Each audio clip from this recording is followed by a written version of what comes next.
Well, I'll tell you, this is a great story. I go to the sports psychologist, and so you do the initial paperwork, how many times you masturbate a day? Twice. Every day? Yeah, depending on where I am, yeah, okay.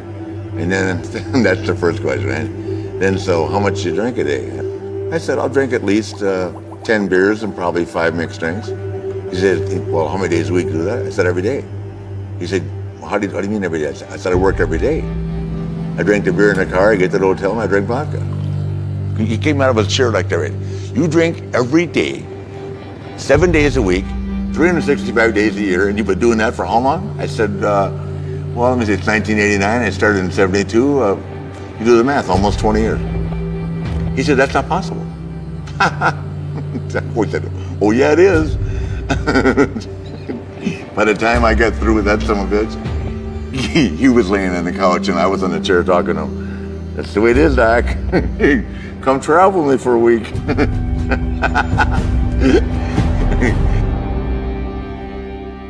Can you still have a good time and socialize without drinking?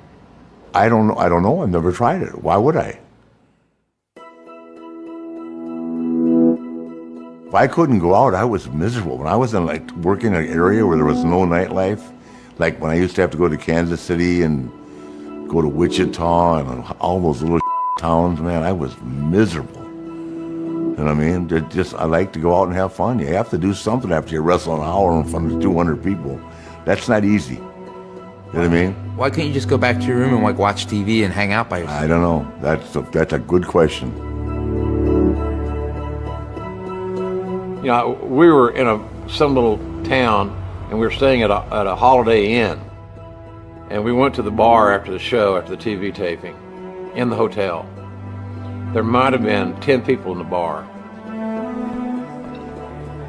Had one server, he ordered 137 kamikazes. Couldn't be serious, could he? I mean, 137 kamikazes, there's 10 people here. Then he got the tray and he was serving drinks and flirting with all the women. Next thing you know, he's on the bar and he's dancing and he's having a great time, and they're loving it because they're actually partying with the nature boy Ric Flair. Can't we just go in and order a couple of drinks? You buy a round, I'll buy a round, and have a little conversation and call it a night, but it's got to turn into a party. But the more I got to know him, it was just that he needed companionship. He needed somebody with him, even if it was another guy, just to shoot the breeze, so he wouldn't be isolated.